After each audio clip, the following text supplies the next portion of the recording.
Bourbon hunting season. Let's talk about what I would recommend that you do to score those bourbons or whiskeys. Let's go.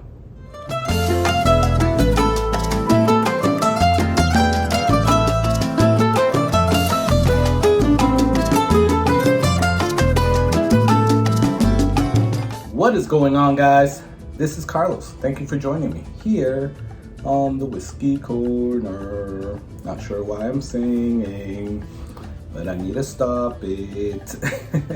What is going on, everyone? Thank you for checking out the video. I really appreciate it. Thank you for all the support, all the love that everybody is showing. Guys, I love communicating with everybody online, so please, well, let me not get there, but I'll say it in a second.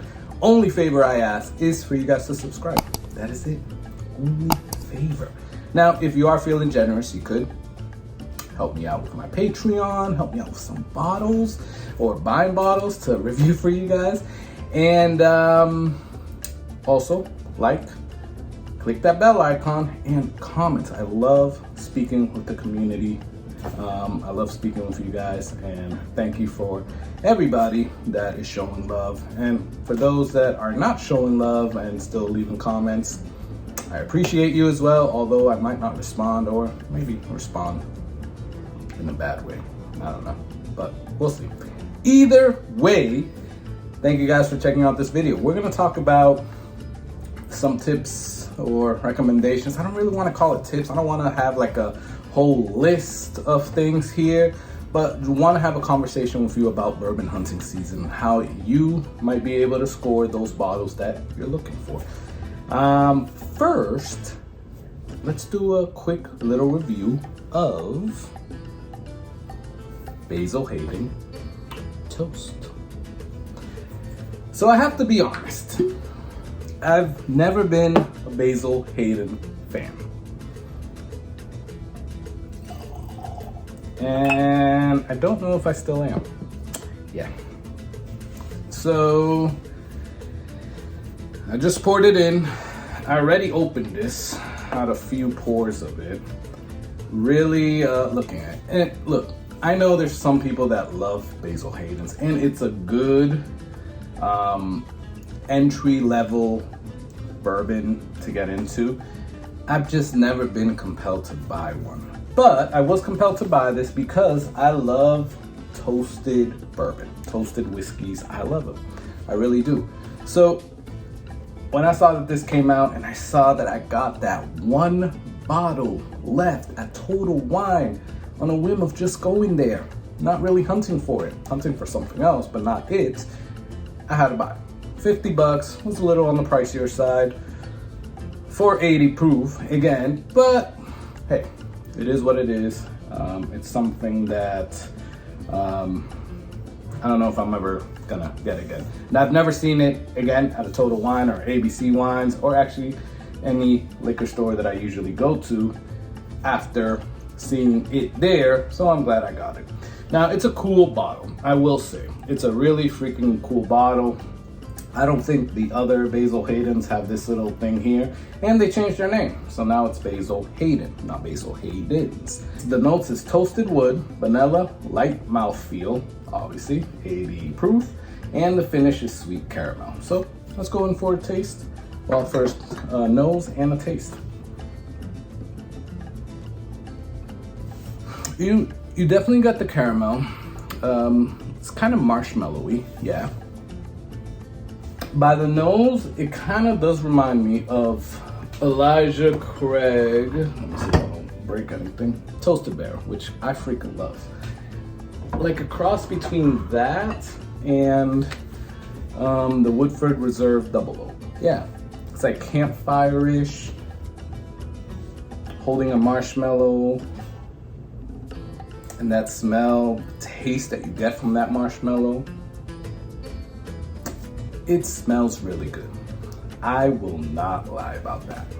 It definitely does. So let's go in for a drink.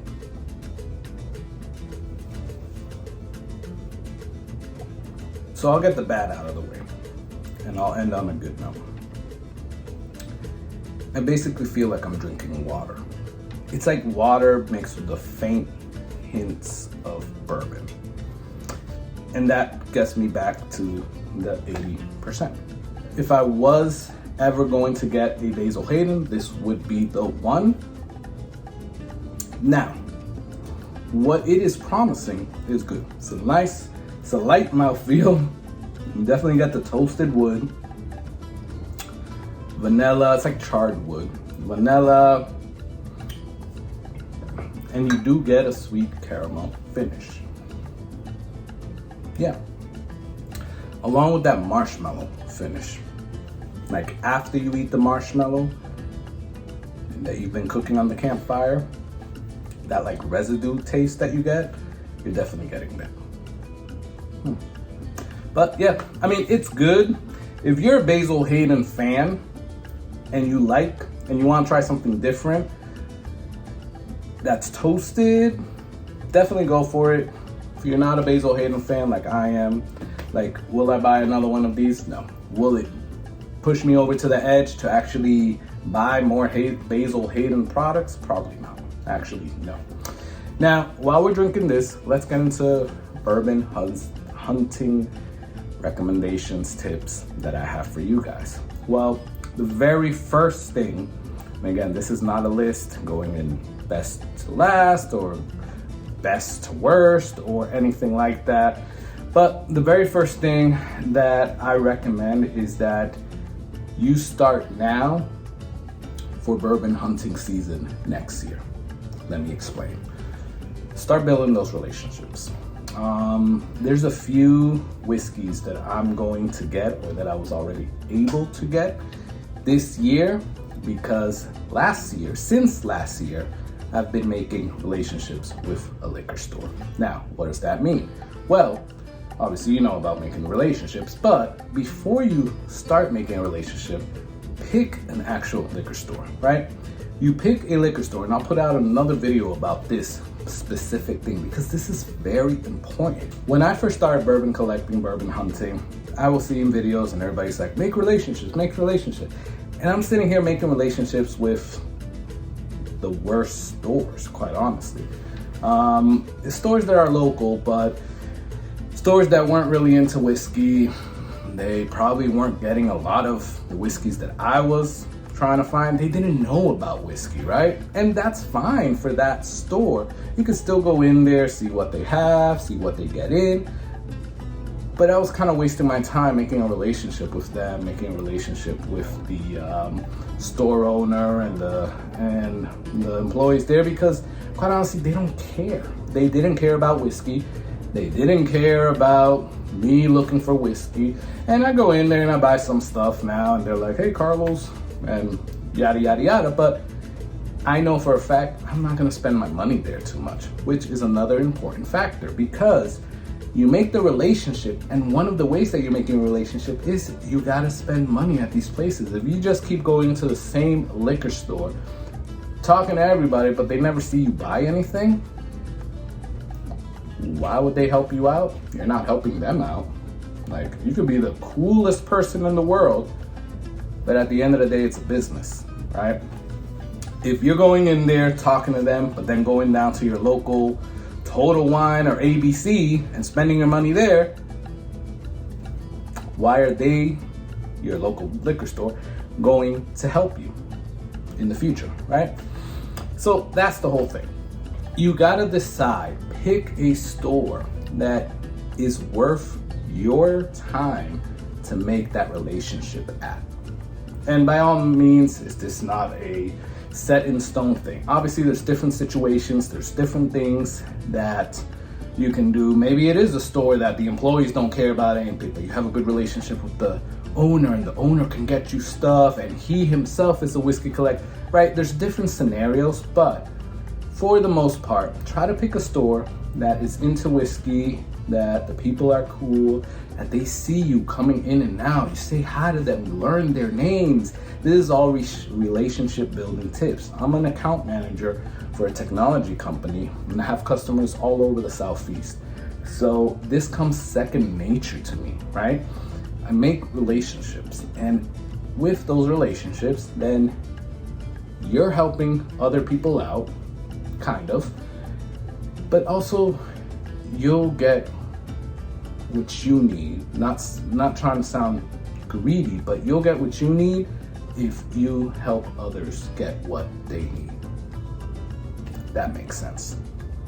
So definitely first thing, relationship building with the right liquor store. Now, this isn't gonna be a thing that you're gonna start now and you'll be able to score everything that's coming out now for this bourbon hunting season. Nope, it's gonna take some time. It's gonna take a few months. It's gonna take time. It's gonna take time and work and effort. But come next year, you're gonna see the payoff, definitely. Especially if you made the right choice on the liquor store, right? So that would be my number one, right? Number two, know what's coming out. I mean, this is a no-brainer, guys. I started out last year or 2 years ago, whenever I started out actually collecting, not buying bourbon, but actually collecting bourbon. And I didn't know what was coming out. I was just like, hey, I'm doing bourbon hunting. I'm going to different places and seeing what they have. Buffalo Trace, Buffalo Trace, Buffalo Trace, Buffalo Trace. Elijah Craig Barrel Proof. Like, this is all the stuff, only stuff that I knew.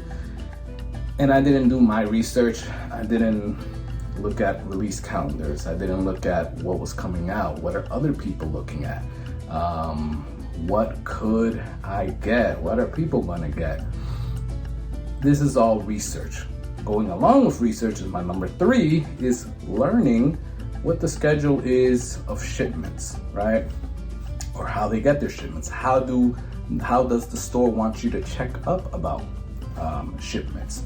So there's a few stores here that they don't mind you calling them and asking them for Blansons. Not that I would do that, but they tell you that. They're like, oh yeah, we get Blansons every once in a while. Just call us. You don't have to come down here. Just call us. We'll let you know if we have some. I've heard them say that to other people, right? So, I mean, if that's what they would like, why not do that? Now, obviously, you should still make that relationship with them, but you can also do that. Hey, do you have Midwinter's Night Dram? Hey, do you have Jack Daniel's 10 year? Do you have Basil Hayden? Do you have that Russell's 13?